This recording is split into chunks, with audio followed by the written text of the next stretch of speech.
レッスン1、楽しいご挨拶。アンナさん、はじめまして。お元気ですか？こんにちは、ジョン。私も会えて嬉しいです。元気です。ありがとうございます。あなたはどう？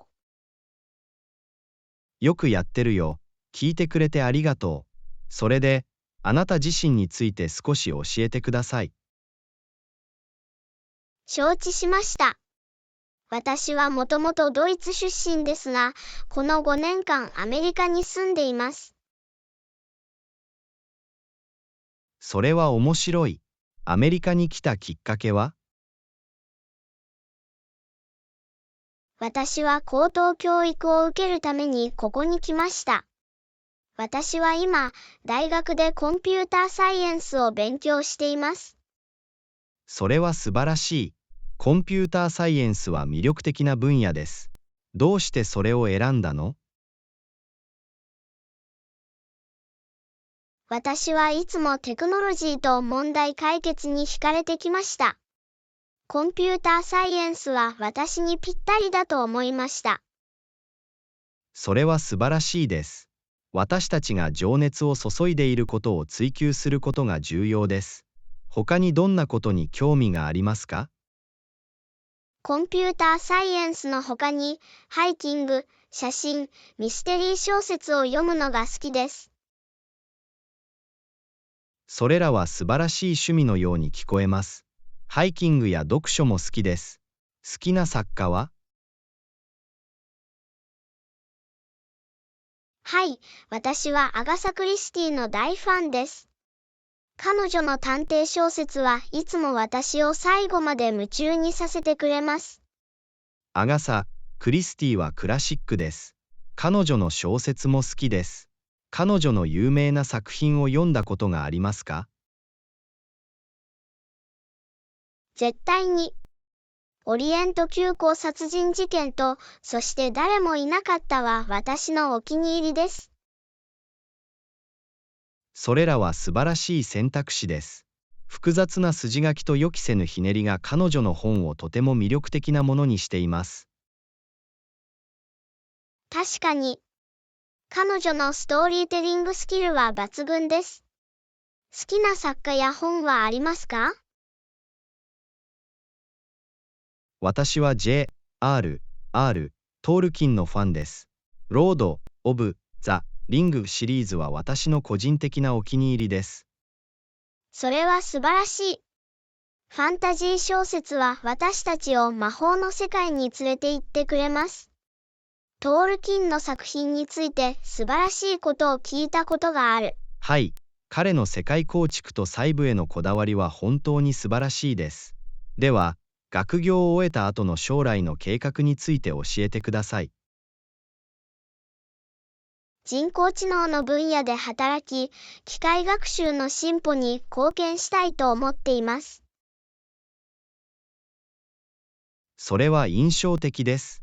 AI は大きな可能性を秘めた急速に進化する分野です。皆さんはきっと大きな貢献をしていただけると思います。親切な言葉をありがとう。これから待ち受ける可能性と課題にワクワクしています。どういたしまして。あなたのことを知ることができて光栄です。こんな会話ができてよかった。同様に、楽しい会話でした。今後、もっと魅力的な議論ができることを楽しみにしています。絶対に、つながりを保ち、興味深いトピックを一緒に探求し続けましょう。計画のように聞こえます。楽しい会話をありがとうございました。気をつけて。あなたも、気をつけて、素敵な一日を。とりあえずさようなら。レッスン2、糖尿病のための健康食品の選択。アンナさん、こんにちは。私は糖尿病患者のための健康食品の選択肢を研究してきました。何かおすすめはありますか？こんにちは、ジョン。もちろん、栄養価の高い選択肢はたくさんあります。その一例が、ほうれん草やケールなどの葉物野菜です。葉物野菜はビタミンやミネラルの優れた供給源です。果物はどう？特に有益なものはありますか？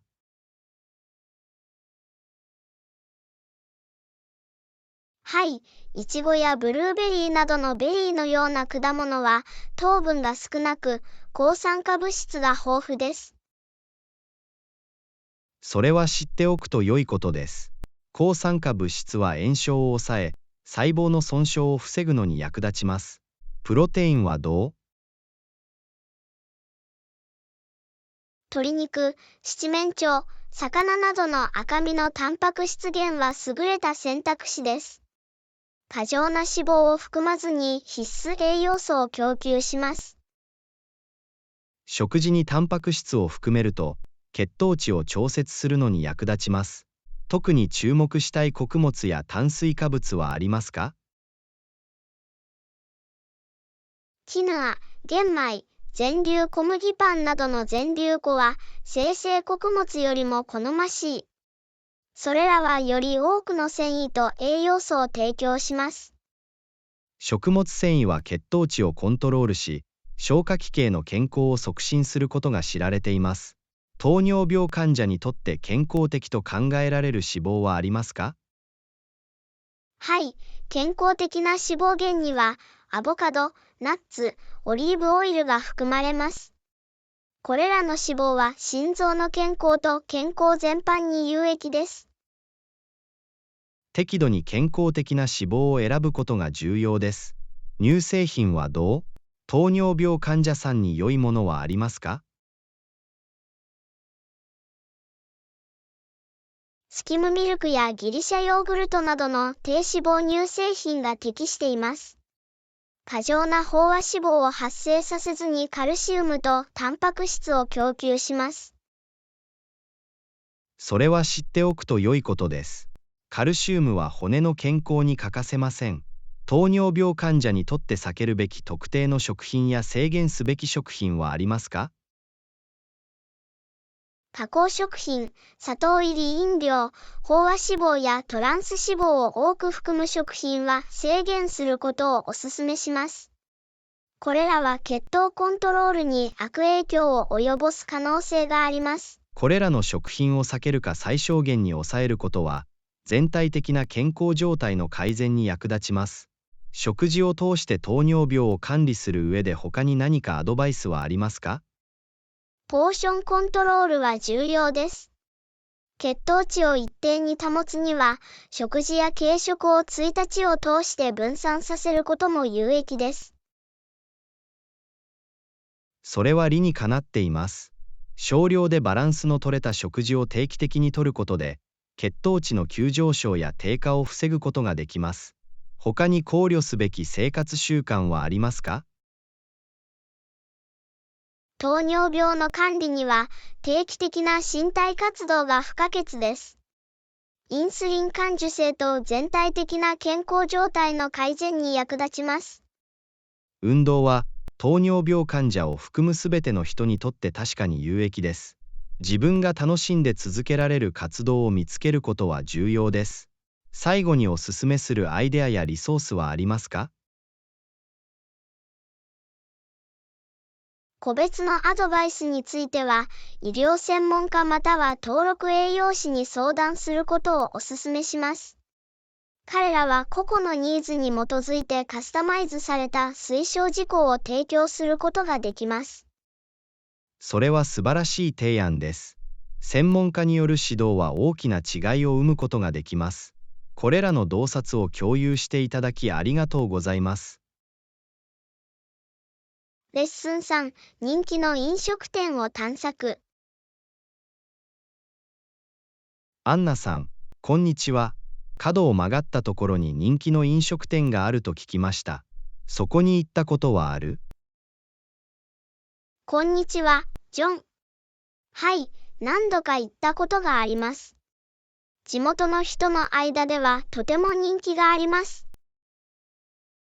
それは素晴らしい。どんな料理を出しているの？特におすすめの料理はありますか？様々な料理を提供していますが、専門はメキシコ料理です。私は彼らのタコスを試すことを強くお勧めします。メキシコ料理は美味しそう。彼らのタコスは辛いの？私は極端に辛い食べ物はあまり好きではない。辛さのレベルもいろいろあるので、好みに合わせて選べます。マイルドなオプションもあります。それは知っておくと良いことです。選択肢があるのはありがたいです。ベジタリアンのオプションもありますか？絶対に。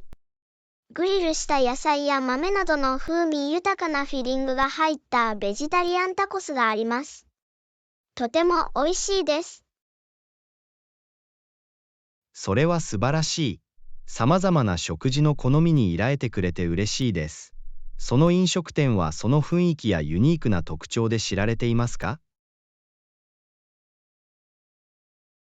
はい、その場所は活気に満ちたカラフルな雰囲気があります。また、特定の夜には生演奏も行われ、体験がさらに深まります。それは活気のある雰囲気のようですね。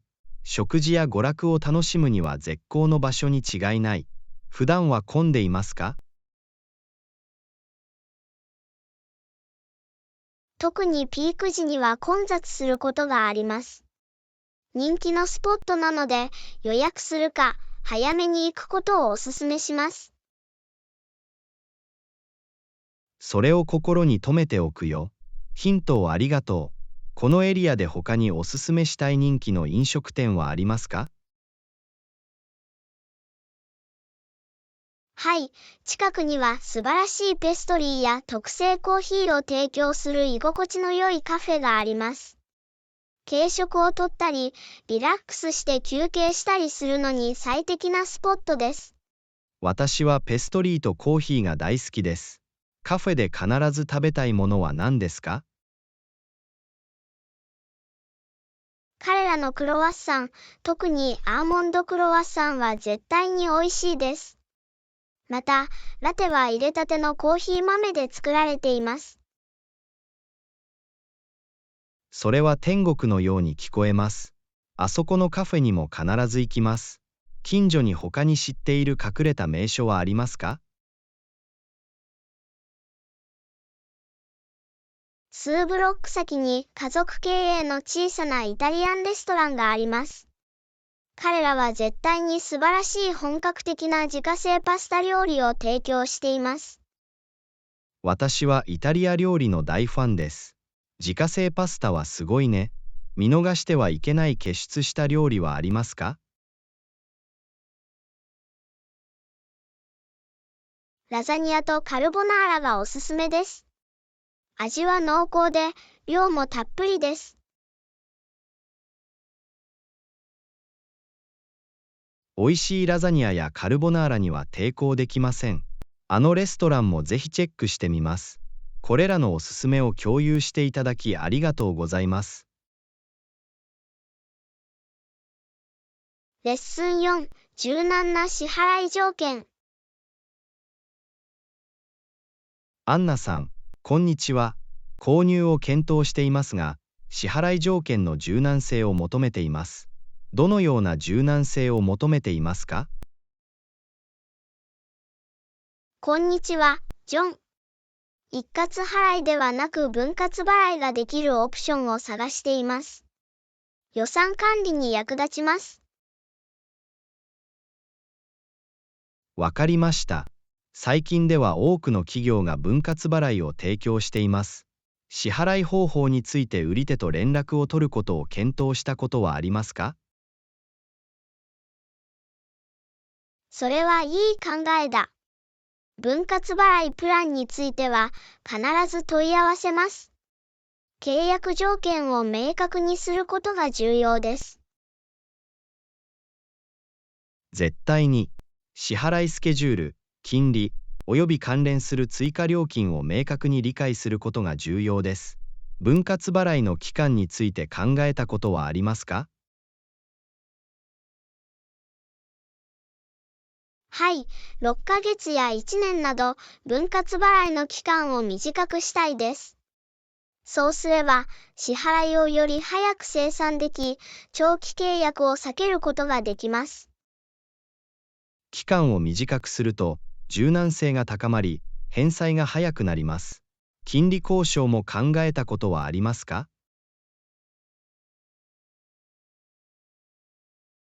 はい、売り手と金利について話し合う価値があると思います。金利を下げると支払い全体の管理が容易になります。金利交渉は素晴らしい戦略です。質問しても損はありません。売り手が条件を調整しても構わない場合もあります。気になった特定の支払いプランを見つけたことはありますか？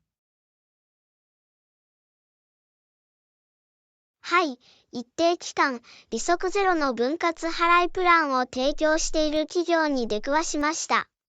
とても魅力的です。0% の利息プランは、特に無利子期間内に残高を返済できる場合に有利です。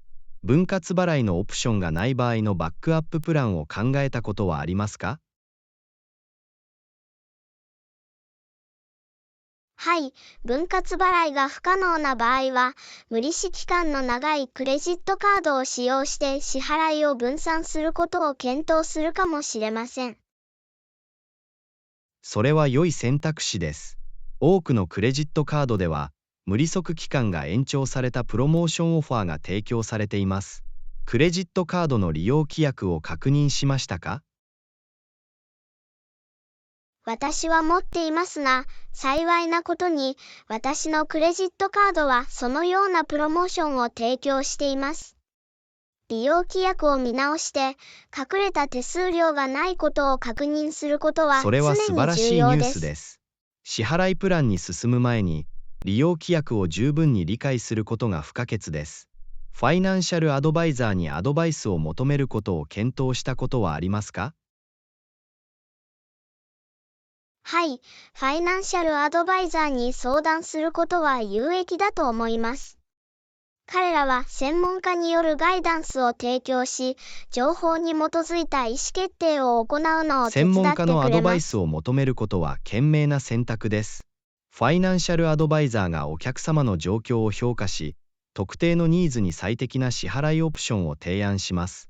柔軟な支払いオプションに関する情報を提供しているリソースやウェブサイトは見つかりましたか？はい、様々な支払いオプションを比較し、柔軟な支払いプランに関する洞察を提供するウェブサイトをいくつか見つけました。詳細については調べてみる価値があります。それは素晴らしいです。オンラインリソースは、支払い方法を調べる際に役立つツールになり得ます。これらの洞察を共有していただきありがとうございます。レッスン5、不幸な自動車事故。こんにちは、アンナ。あなたは不幸そうに見えます。何が起きたの？こんにちは、ジョン。私の車です。昨日、甥っ子が遊んでいる時にうっかり車にへこみをつけてしまった。ああ、それは残念です。被害は深刻ですか？簡単に修理できますか？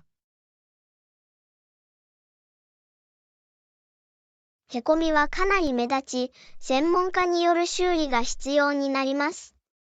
どれくらいの時間がかかるのか、どれくらいの費用がかかるのかよくわかりません。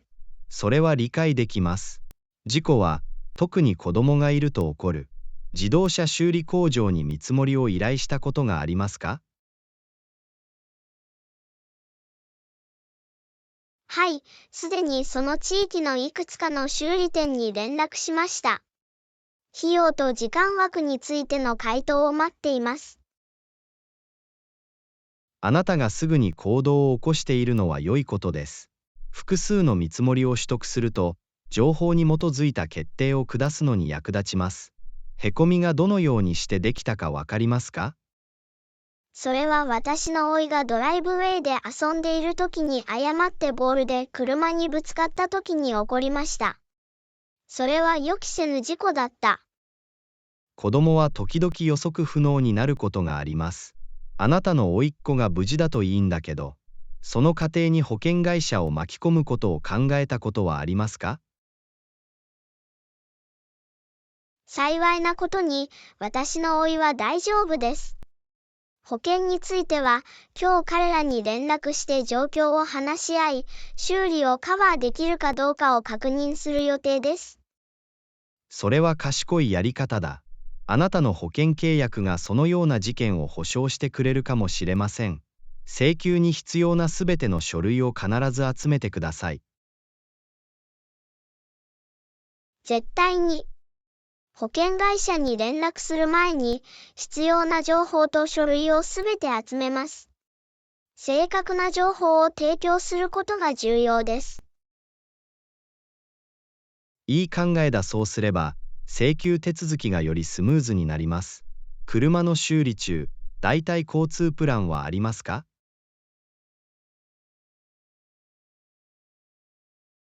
修理期間中にレンタカーを借りることを考えています。大きな支障をきたすことなく、日常の活動を続けるのに役立ちます。レンタカーを借りることは実用的な解決策です。自分の車が準備できるまで、モビリティを維持することができます。お住まいの地域のレンタルオプションを確認しましたか？はい、近くのレンタルオプションを調べました。車の選択肢が異なり、料金もリーズナブルな評判の良いレンタカー会社がいくつかあります。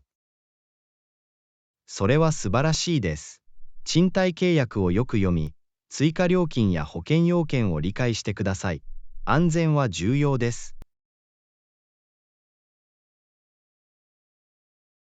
絶対に。賃貸契約書を徹底的に見直し、疑問点を明確にしてから賃貸を確定します。安全性と透明性は非常に重要です。注意深く、十分な情報を得ることは良いことです。すべてがスムーズに整理され、あなたの車がすぐに元の状態に戻ることを願っています。ありがとうございます。ご支援に感謝します。これは間違いなく予想外の挫折ですが、最終的にはすべてがうまくいくことを期待しています。どういたしまして。プロセス全体を通して前向きで辛抱強くあり続けてください。助けが必要な場合や話し相手が必要な場合は、私がお手伝いします。レッスン6、ロンドンへの到着と観光。アンナさん、こんにちは。午前10時30分にロンドンに到着しました。探索することがたくさんある美しい街です。こんにちは、ジョン。ロンドンは本当に魅力的な街です。到着のタイミングは観光にぴったりですね。最初に訪れる予定はどこですか？ビッグベンやロンドン塔のような象徴的なランドマークから始めようと思っています。これらは必見のアトラクションです。それは素晴らしい計画のように思えます。ビッグベンは印象的な光景で、ロンドン塔にはたくさんの歴史があります。これらのアトラクションのチケット価格を確認しましたか？はい、旅行前にいくつか調べました。チケットの価格は様々ですが、ロンドンの歴史を体験したり、学ぶ機会があるのでそれだけの価値があります。事前に計画を立て、それにかかる費用を把握しておくことは常に良いことです。より没入感のある体験をするために、ガイド付きツアーや音声ガイドを検討していますか？絶対に検討中です。ガイド付きツアーは貴重な洞察をもたらし、訪問をより魅力的にしてくれます。さらに、この街についてさらに学ぶのに最適な方法です。絶対に。ガイドはランドマークに関する興味深い話や事実を共有できるため、全体的な体験が向上します。特定のツアーオプションを検討したことはありますか？はい、一度に複数のアトラクションを網羅する評価の高いガイド付きツアーをいくつかオンラインで見つけました。街を効率的に探索するには便利な方法のようです。これは賢いアプローチです。特に時間が限られている場合はなおさらです。これにより短期間でより多くのものを見ることができます。美術館も訪れる予定はあり大英ますか？博物館とナショナルギャラリーに行きたいです。彼らには素晴らしいコレクションがあり、ぜひ調べてみたいです。大英博物館とナショナルギャラリーは芸術品や歴史的遺物で有名です。新型コロナウイルスによる営業時間や制限事項を必ず確認してください。絶対に。行く前に彼らのスケジュールと安全ガイドラインを再確認します。常に最新情報を入手し、健康を優先することが重要です。特にこのような時期には安全を常に優先する必要があります。必要な予防策を講じながら観光を楽しむことで思い出に残る体験ができます。訪問中に郷土料理を試してみる予定はありますか？間違いない。フィッシュ&チップスやボリュームたっぷりのサンデーローストなど、伝統的な英国料理を試してみたいです。文化体験の一部でもあります。それは素晴らしいアイディアだ。英国料理には独特の味がある。紅茶やスコーンもお忘れなく。これは典型的な英国のおやつです。紅茶とスコーンは間違いなく私のリストに載っています。伝統的なアフタヌーンティーを楽しみにしています。おすすめのティーハウスはありますか？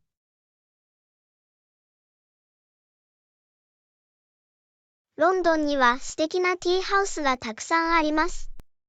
ザ・リッツとドーチェスターは豪華なアフタヌーンティーサービスで有名です。検討する価値はあります。リッツとドーチェスターは素晴らしい選択肢のようです。調べて予約します。ご提案ありがとうございます。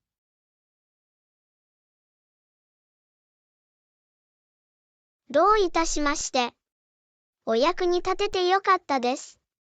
ロンドンを探索して素晴らしい時間を過ごし、旅のあらゆる瞬間を楽しんでいただければ幸いです。ありがとうございます。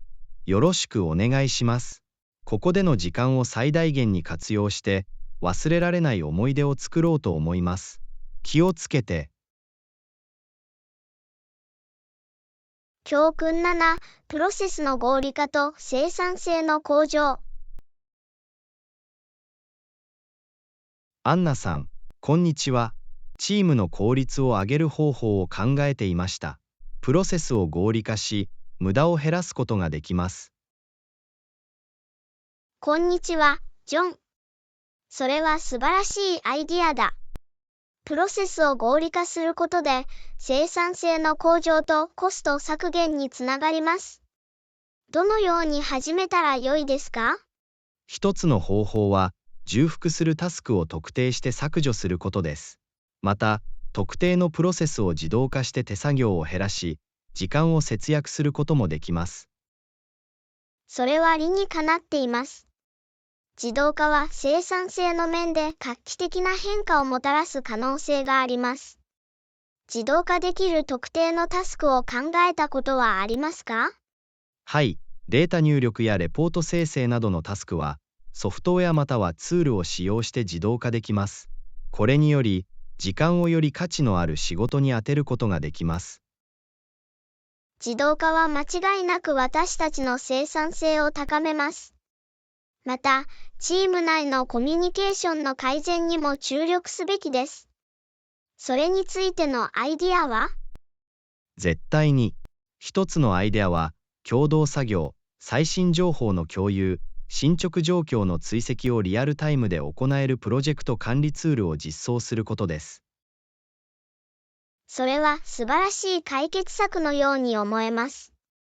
プロジェクト管理ツールがあれば、全員の認識が一致し、誤解が減ります。おすすめのツールはありますか？トゥレロ、アサナ、マンデー .com など、人気のあるプロジェクト管理ツールがいくつかあります。それぞれの機能を調べて、ニーズに最も合ったものを選ぶことができます。いくつかの調査を行い、オプションを比較してみましょう。ユーザーフレンドリーで必要な機能を提供するツールを見つけることが重要です。トレーニングについてはどうですか？良い点です。新しいツールやプロセスを導入するとともに、チームにトレーニングとサポートを提供する必要があります。チームが変化に適応し、受け入れる助けとなるでしょう。スムーズな移行にはトレーニングとサポートが不可欠です。ワークショップを開催したり、オンラインリソースを提供したりして、誰もが変化に慣れられるようにすることができます。絶対に、チームに力を与え、学習文化を築くことは重要です。考慮すべきもう一つの側面は、定期的なフィードバックと業績評価です。あなたの考えは？私も同感です。定期的なフィードバックセッションは、改善すべき領域を特定し、成果を認識するのに役立ちます。チームがより良いパフォーマンスを発揮するように動機づけ、全体的な成長に貢献します。ポジティブな職場環境を育む上で重要な役割を果たします。オープンで建設的なコミュニケーションを促すフィードバックシステムを確立する必要があります。それは素晴らしい取り組みです。フィードバックシステムがあれば、継続的な改善が保証され、チームのダイナミクスが強化されます。まずは定期的な確認と進捗確認から始めることができます。定期的なチェックインは、あらゆる課題に取り組み、成功を祝う機会となります。これにより、チームの集中力とモチベーションが保たれます。生産性を高めるためのアイデアは他にありますか？また、チームメンバー間のコラボレーションや知識の共有を促進することもできます。定期的なブレインストーミングセッションを設定し、ベストプラクティスを共有することで、創造性と効率を高めることができます。コラボレーションと知識共有は強力なツールです。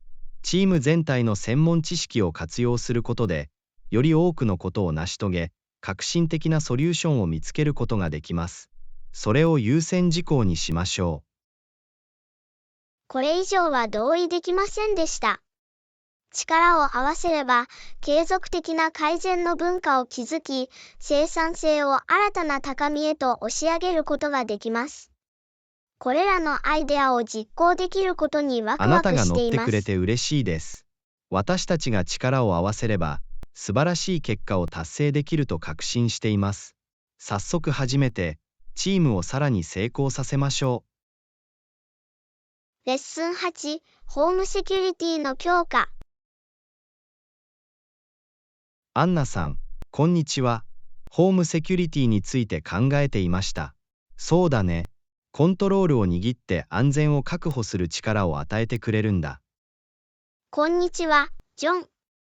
これ以上は同意できない。心の平穏を保ち、家や愛する人を守ることが大切です。セキュリティの改善をどのように提案しますか？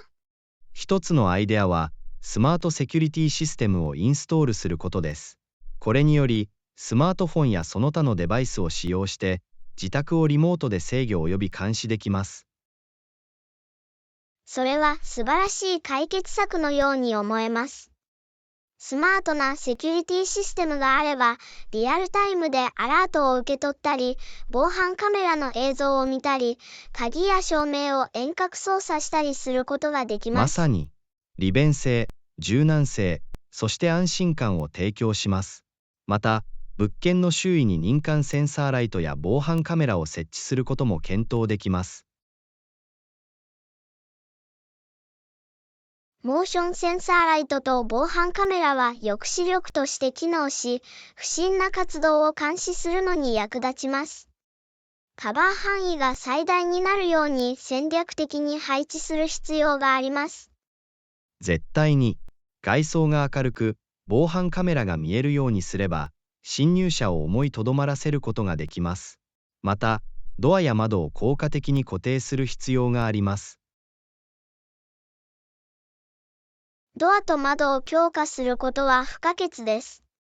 デッドボルトを取り付けたり、ドアフレームを補強したり、窓にセキュリティフィルムを使用して窓の耐性を高めたりすることも検討できます。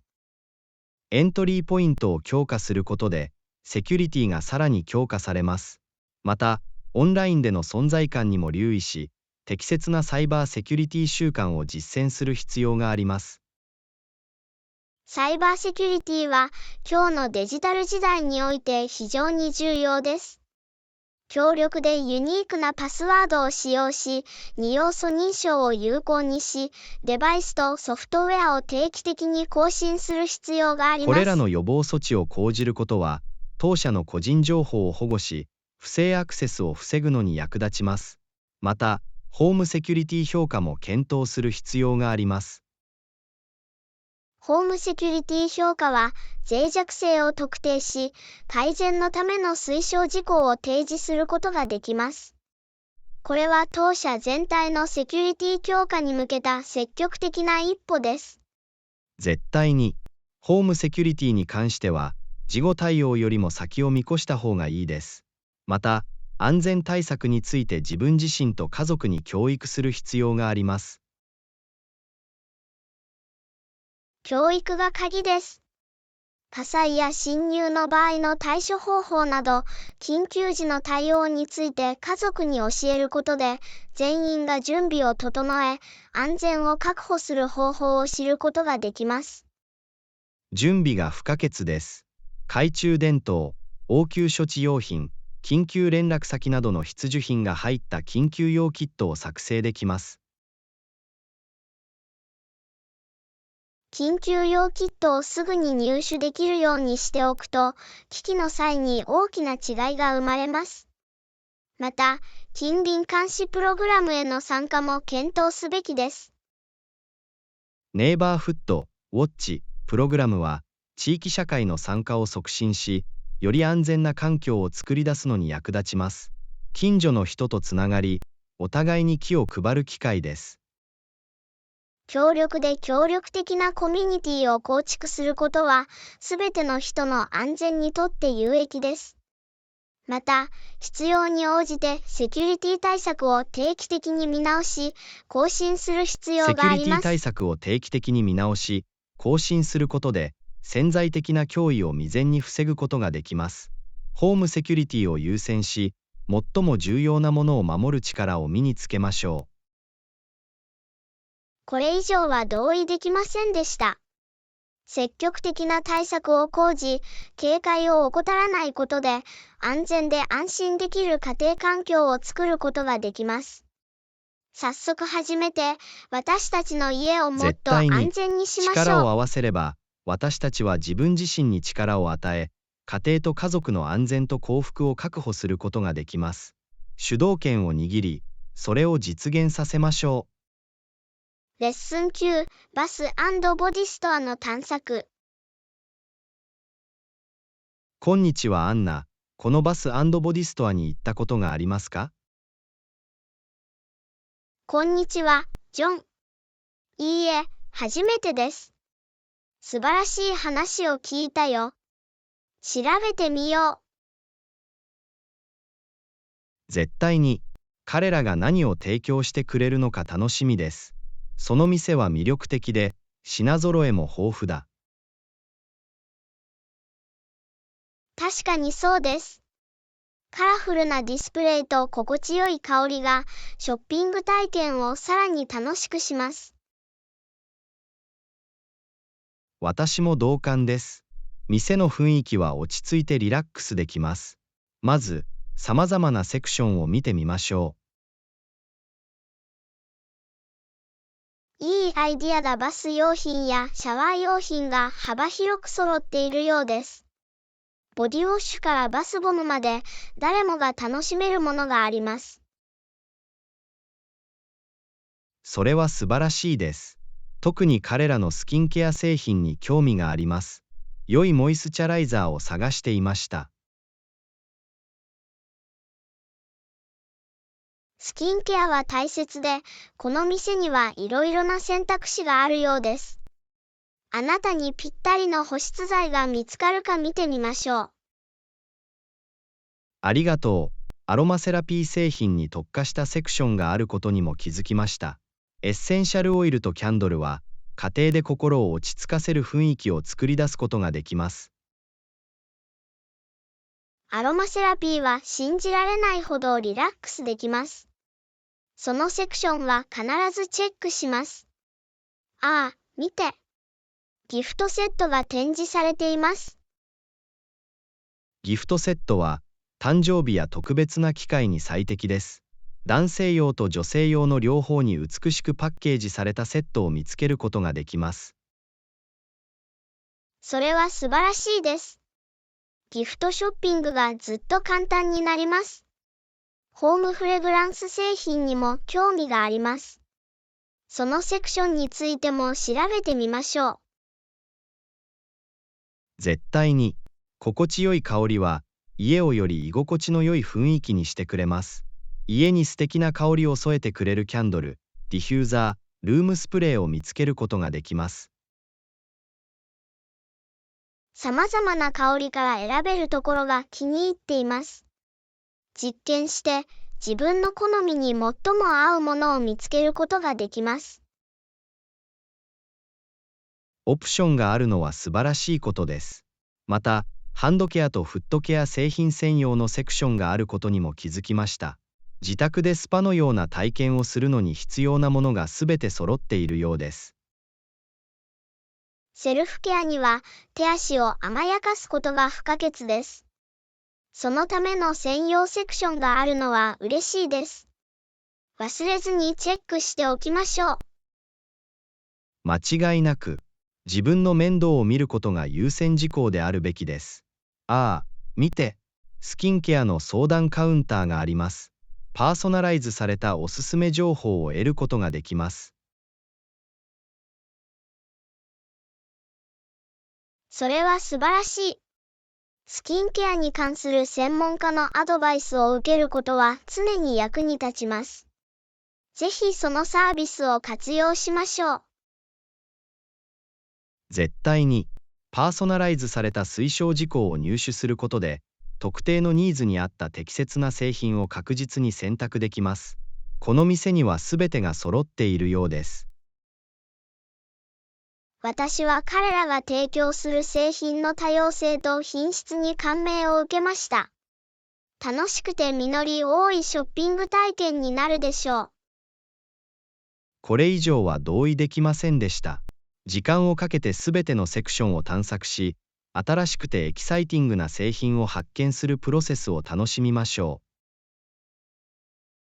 計画のようですね。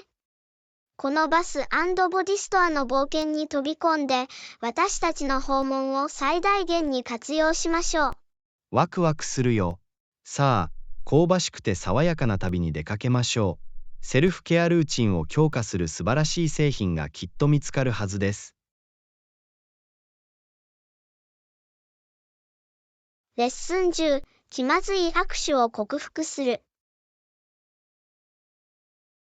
こんにちは、アンナ。誰かが最初にあなたに手を差し伸べた時に気まずいと感じたことはありますか？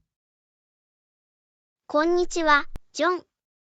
私は過去に、特に不慣れな状況では、少し気まずい思いをしました。でも、もっと快適に過ごすための戦略をいくつか学びました。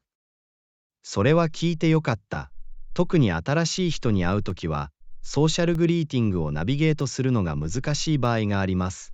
どのような戦略が役に立ちましたか？一つの戦略は、相手の熱意のレベルに合わせることです。相手がしっかり握手を申し出てくれたら、私もしっかり握手でいられます。それは素晴らしいヒントです。バランス感覚を作り出すのに役立ち、やりとりに参加していることを示すのに役立ちます。このような状況に対処するために、他にどのようなことをしていますか？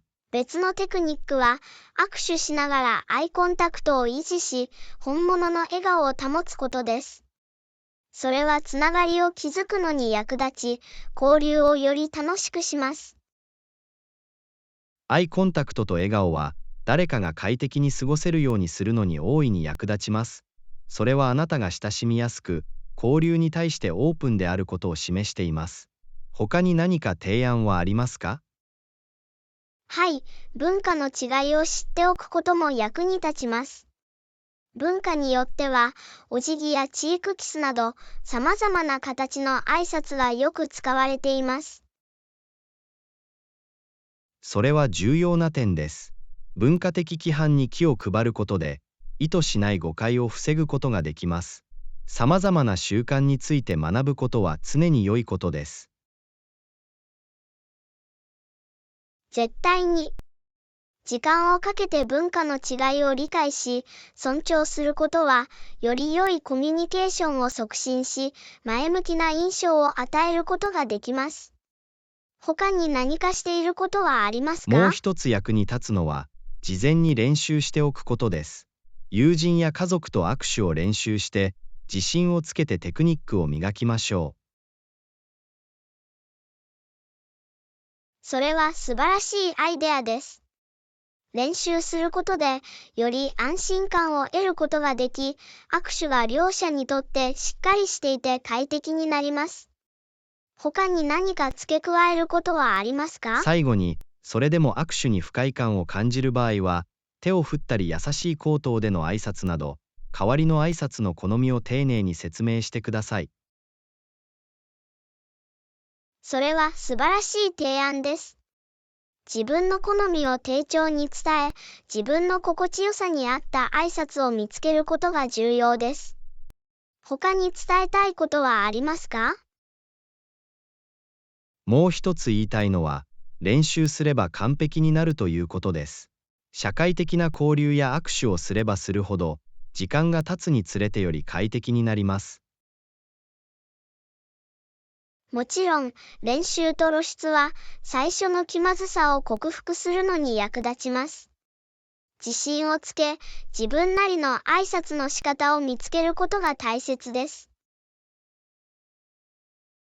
これ以上は同意できませんでした。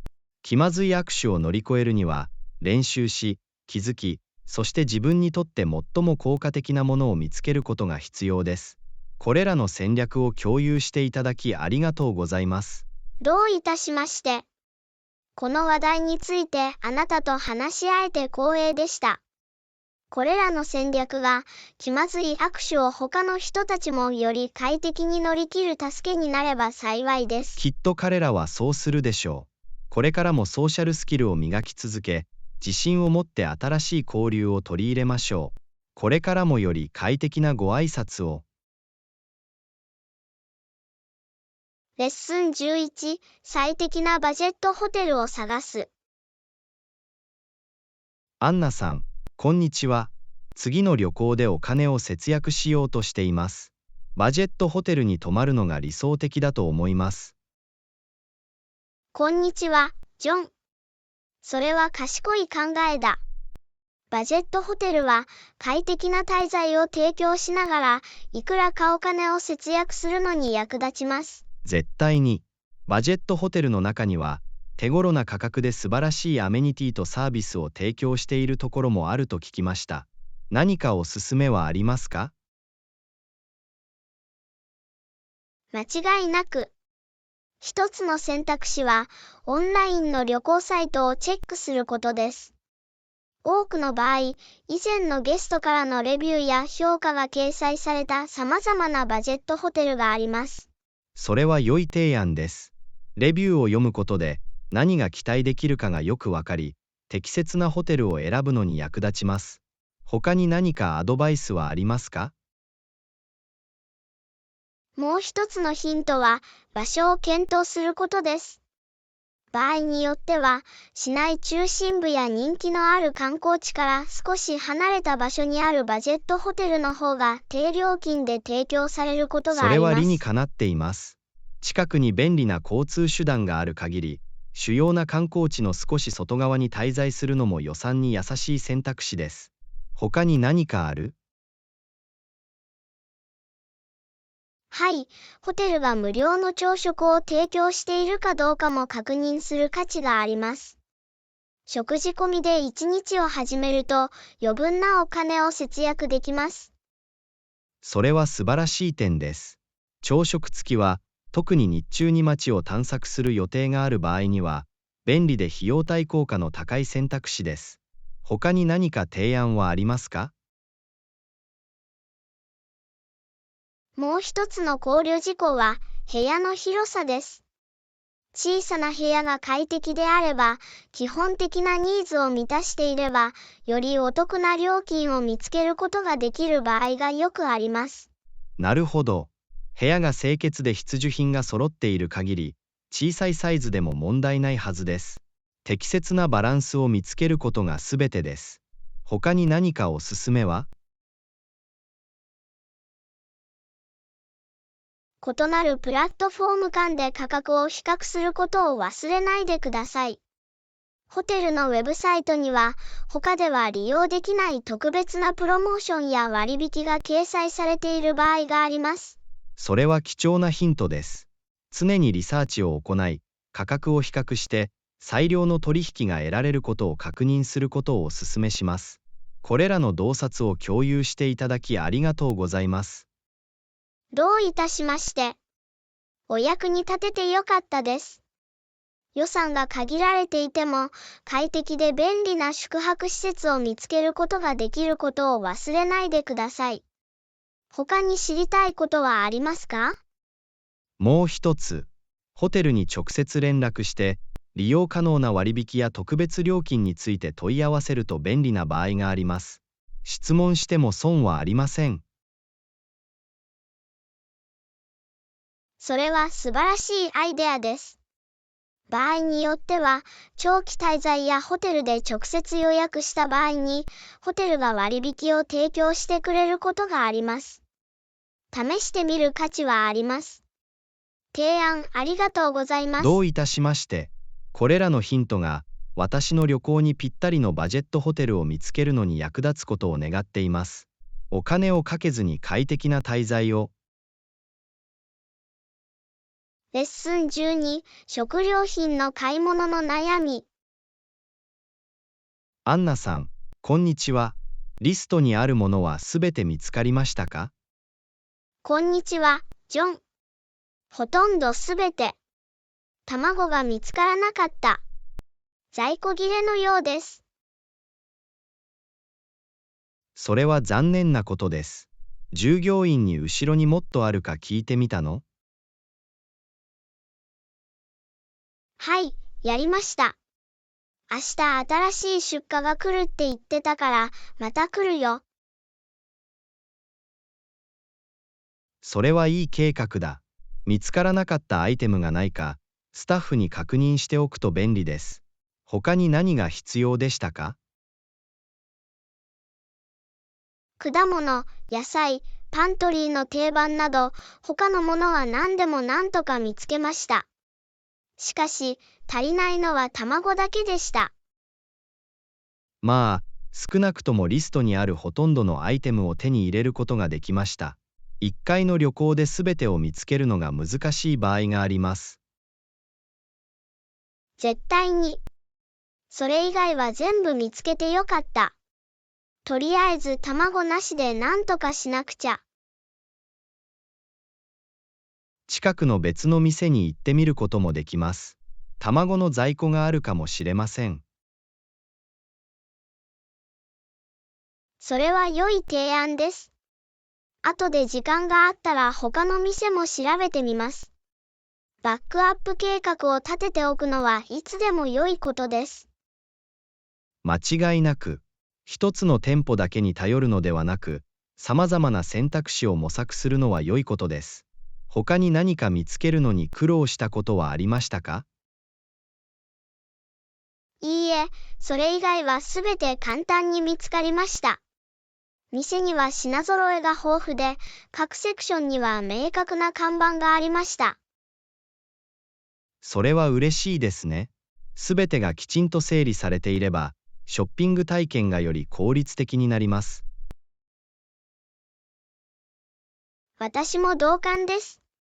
時間の節約になり、リストの項目を見逃す可能性も減ります。食料品の買い物を成功させるためのヒントはありますか？私が持っている一つのヒントは、事前に詳細なリストを作成することです。集中力を保つのに役立ち、何も忘れないようにします。それは良いヒントです。リストがあると助かります。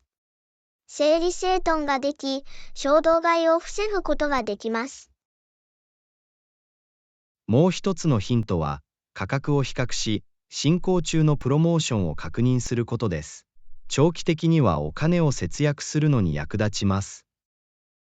それは賢いアプローチです。お金を節約することは常にプラスです。次の買い物旅行ではそのことを心に留めておきます。最後に、予算に優しい代替品を試してみることを検討してください。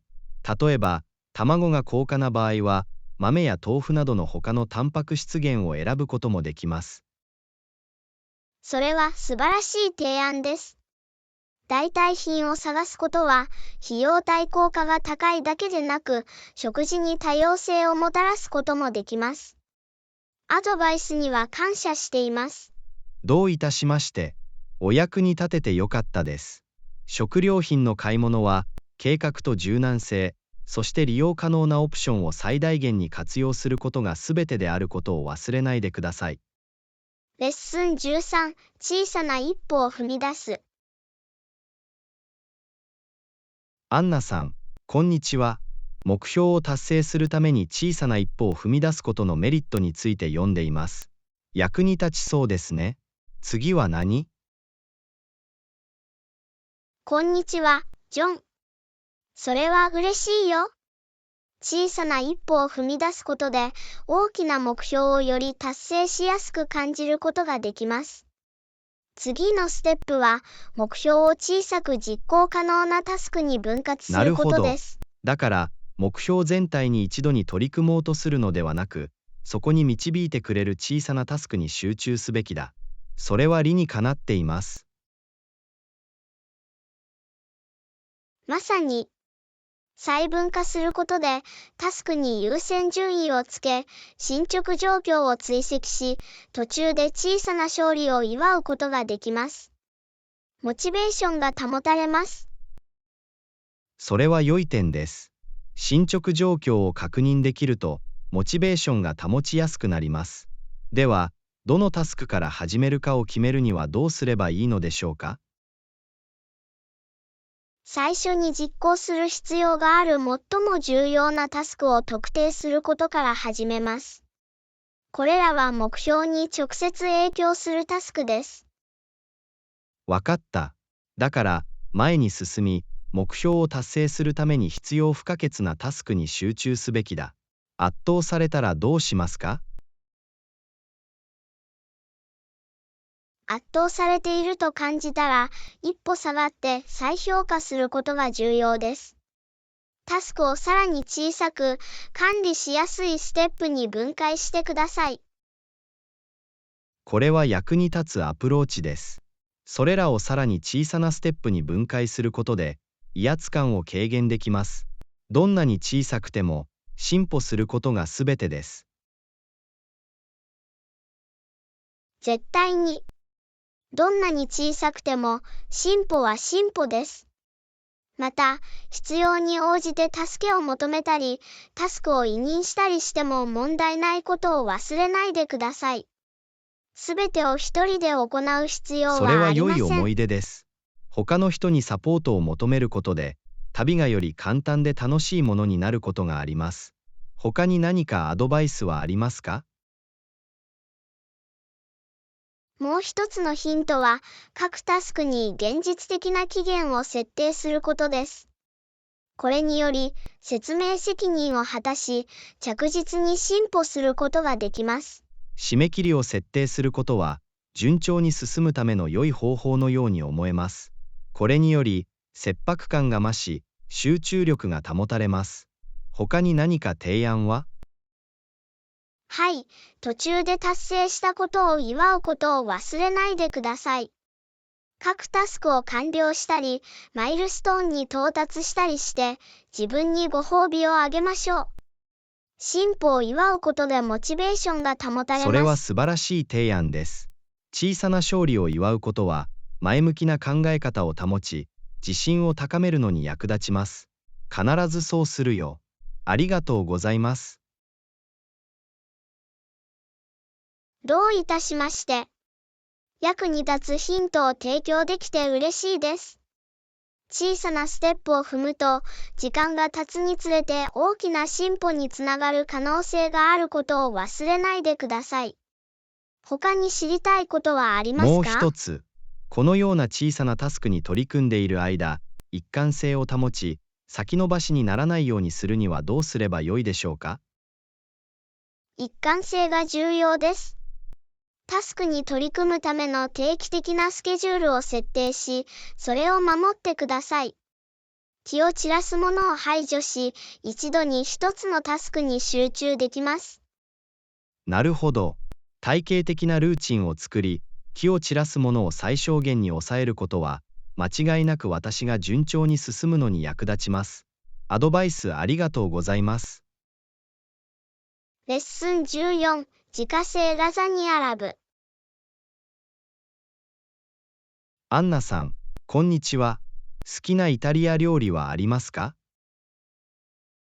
こんにちは、ジョン。はい、自家製のラザニアを作るのが好きです。少し時間がかかりますが、それだけの価値はあります。あなたはどう？自家製ラザニアは美味しそう。今まで作ってみたことはありませんが、ぜひ試してみたいです。レシピを教えていただけますか？もちろん。何世代にもわたって受け継がれてきた家族のレシピです。まず、ラザニアヌードル、牛ひき肉、トマトソース、リコッタチーズ、モッツァレラチーズ、スパイスが必要です。それは古典的な材料の組み合わせのようですね。どうやってプロセスを始めますか？まず、パッケージの指示に従ってラザニアヌードルがアルデンテになるまで調理する必要があります。その後、ミートソースの準備を始めることができます。わかった。では、麺を調理したら、ミートソースに集中しましょう。どうやって作るの？フライパンで牛ひき肉を中火で焦がします。火が通ったら、トマトソースとガーリック、オレガノ、塩、胡椒などの調味料を加えます。約15分間煮ます。それは十分に単純に聞こえます。ミートソースが煮詰まって風味が出る時間があるのがいいですね。次のステップは？次のステップは、ラザニアの層を組み立てることです。まず、グラタン皿の底にミートソースを重ねて広げます。次に、調理したラザニアヌードルを上に重ねます。つまり、これは階層化プロセスです。普段は何枚重ねて作るんですか？普段は3層作ります。麺の後にリコッタチーズを敷き、その上に細かく切ったモッツァレラチーズを振りかけます。材料がなくなるまで、これらの層を繰り返します。3層でパーフェクトに聞こえます。フレーバーとテクスチャーのバランスが取れています。レイヤーが完成したら、次は何をしますか？最後の層になったら、余分なモッツァレラチーズを上に振りかけます。ベーキングディッシュをホイルで覆い、華氏375度、摂氏190度のオーブンで約25から30分間、熱く泡立つまで焼きます。その泡立つチーズへの期待が食欲をそそります。オーブンから取り出す準備ができたら、どうやってわかるの？チーズが溶けてきつね色になったら出来上がりです。熱くなるので、数分冷ましてからお召し上がりください。愛情のこもった作業のように聞こえますが、仕上がりは絶対に美味しいと思います。ラザニアを出す際のコツは？サーブするときは、慎重に細かく切り、ヘラを使って各部分を持ち上げます。ガーリックブレッドやフレッシュサラダを添えて、お食事を完成させましょう。それは完璧な組み合わせのようですね。あなたのレシピに従って自家製ラザニアを作るのが待ちきれません。共有していただきありがとうございます。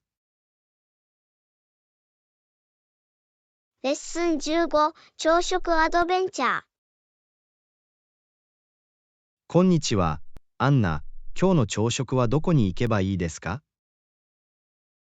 こんにちは、ジョン。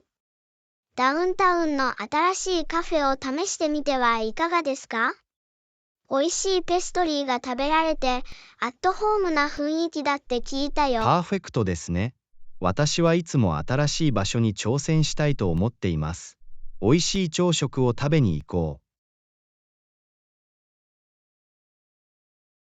素晴らしい。そこまで歩いて行きましょうか。それともタクシーに乗りましょうか。歩こう。朝はきれいだ。歩けば新鮮な空気と景色を楽しむことができる。私も同感です。ウォーキングは朝食を食べる前にアクティブな状態を保ち、カロリーを消費するのにも役立ちます。これは双方にメリットがあります。絶対に。さらに、徒歩で通りを探索することで、隠れた宝石を発見し、街の魅力を理解することができます。私はその発見の感覚が大好きです。コンフォートゾーンから出るたびに小さな冒険に乗り出すようなものです。本当にそうです。新しい朝食場所を試すことは、私たちの味覚を満足させるだけでなく、料理の視野を広げます。間違いなく、様々なフレーバーを試食し、世界中の様々な朝食の伝統について学ぶのはエキサイティングです。伝統といえば、好きな朝食料理や料理はありますか？ふわふわのパンケーキ、クリスピーベーコン、スクランブルエッグが入ったクラシックなアメリカンブレックファーストのファンです。あなたはどう？ソーセージ、ベークドビーンズ、トースト、紅茶が入ったボリュームたっぷりのイングリッシュブレックファーストには抵抗できません。一日の始まりにぴったりです。ああ、それは楽しそうですね。いつかはお互いの好きな朝食料理を食べてみるべきだ。絶対に。文化的な経験を共有し、料理の知識を広げる素晴らしい方法です。楽しみです。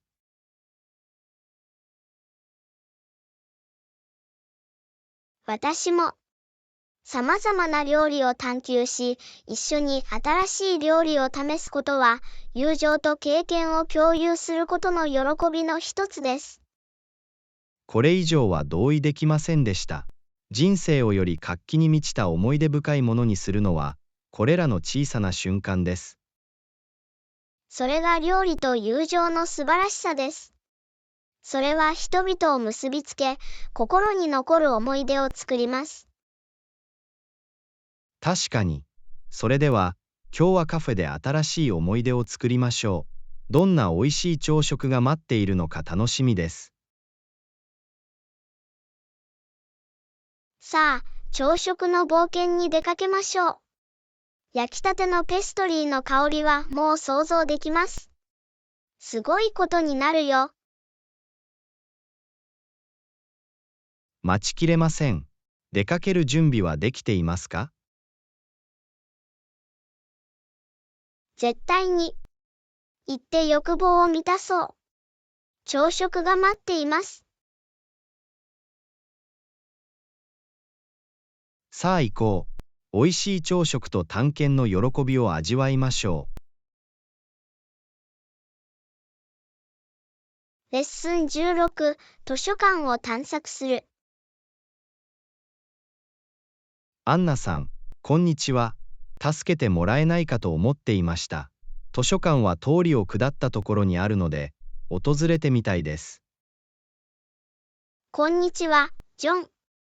もちろん、喜んでお手伝いします。図書館で具体的に何を探してるの？歴史や電気に関する本を探すことに興味があります。それらの分野の知識を広げたいです。それは素晴らしいアイディアだ。図書館は歴史や電気に関する本の宝庫です。そこには豊富な情報があります。それこそまさに私が望んでいることです。本を借りるのに図書館利用証は必要ですか？はい、本を借りるには図書館利用証が必要です。簡単に入手できます。身分証明書と住所証明書を図書館に持っていくだけで、図書館がカードを手に入れるのを手伝ってくれます。完璧です。必要書類は必ず持参します。図書館で利用できるサービスや資料は他にありますか？絶対に。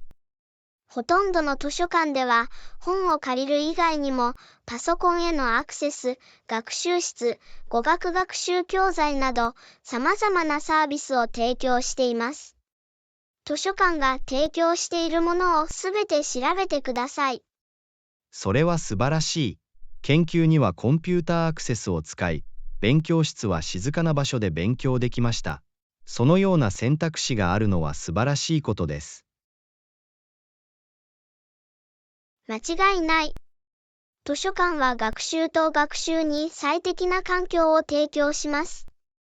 また、イベントやワークショップも頻繁に開催されるので、それらにも注目してください。図書館のイベントカレンダーを必ず確認しておきます。教育ワークショップに参加してみるのも面白いだろう。すべての情報をありがとう。どういたしまして。お役に立ててよかったです。図書館は知識を広げ、新しい興味を発見できる素晴らしい場所です。探索して楽しい時間を過ごしてください。本当に楽しみです。改めて、ありがとう。ご指導に感謝します。図書館への訪問が実りあるものになりますように。レッスン17、昇級交渉。アンナさん、こんにちは。職場で昇給を頼むことを考えていました。アプローチの仕方について何かアドバイスはありますか？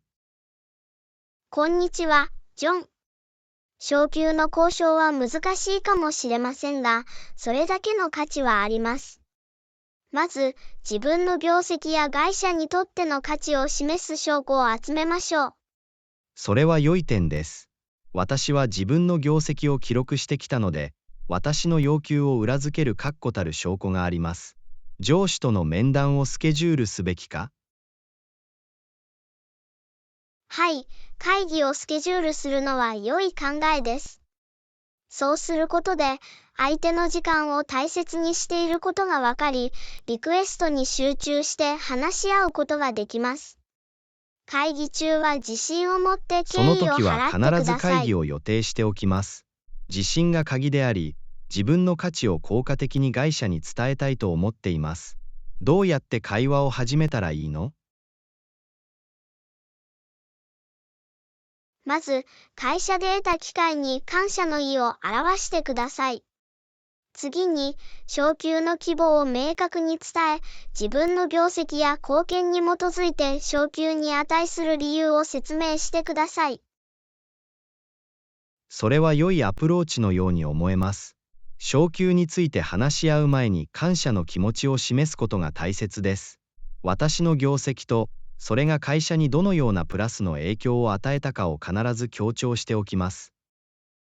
素晴らしい。自分がもたらす価値と、それが会社の目標とどのように一致しているかに焦点を当てることが不可欠です。潜在的な懸念事項や反対意見があれば、それに対処できるよ私うには彼らの準備して懸念を予おきましょう。測し、よく考えられた対応を用意します。私はこれまで様々な視点を検討してきたこと、そして会社の成功に全力で取り組んでいることを示したいと思っています。それは賢い戦略です。また、オープンに交渉しましょう。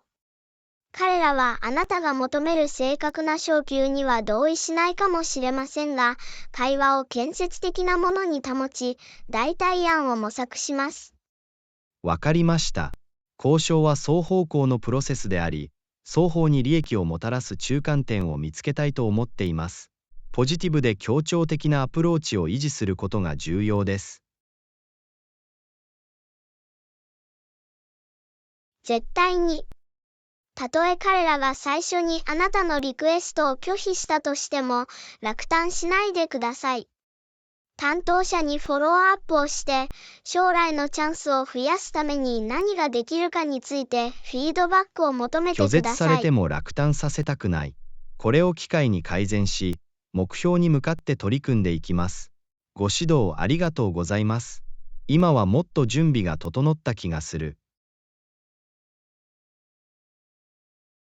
レッスン18、休暇の計画。アンナさん、こんにちは。次の休暇の計画を考えています。冒険とリラクゼーションの両方をミックスしたいと思っています。何か提案はありますか？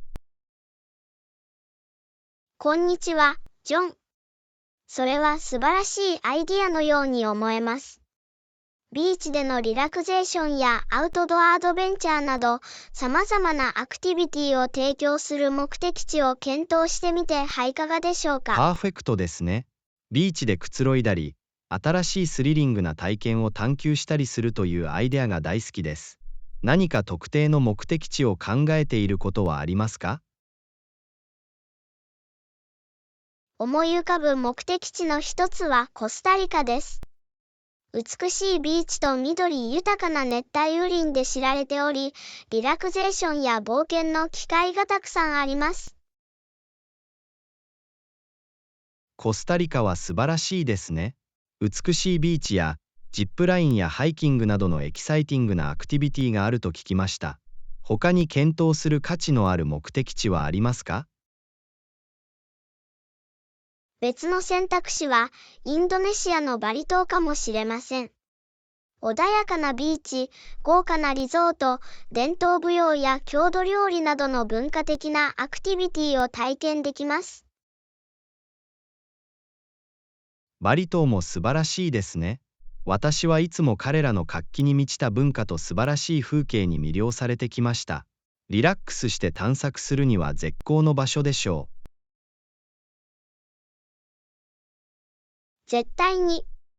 そして、冒険とリラクゼーションの両方を自宅の近くで体験したいなら、ハワイはいかがですか？美しいビーチを楽しんだり、サーフィンをしたり、火山の風景の中をハイキングしたりすることもできます。ハワイは間違いなく私のやりたいことリストに載っています。サーフィンや火山地帯の探索というアイデアはとても魅力的です。島の美しさを直接目の当たりにしたいです。素晴らしい選択です。ハワイでは自然の美しさとスリリングなアクティビティがユニークに融合しています。がっかりすることはないでしょう。難しい決断になるだろう。3つの目的地はどれも素晴らしいですね。もう少しリサーチをして、長所と短所を比較検討する必要があります。絶対に。時間をかけて各目的地を調べ、予算、旅行制限、探している特定のアクティビティや体験などを検討してください。絶対にそうします。休暇の計画も楽しみの一つだし、休みの時間を最大限に活用したいと思っている。ご提案ありがとうございます。どういたしまして。お役に立ててよかったです。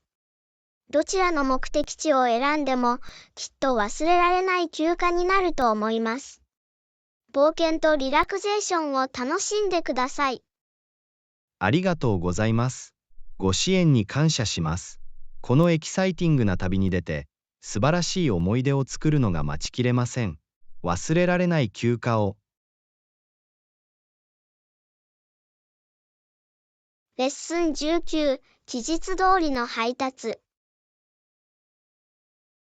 アンナさん、こんにちは。納期に関しては、2週間以内に確実に配達できます。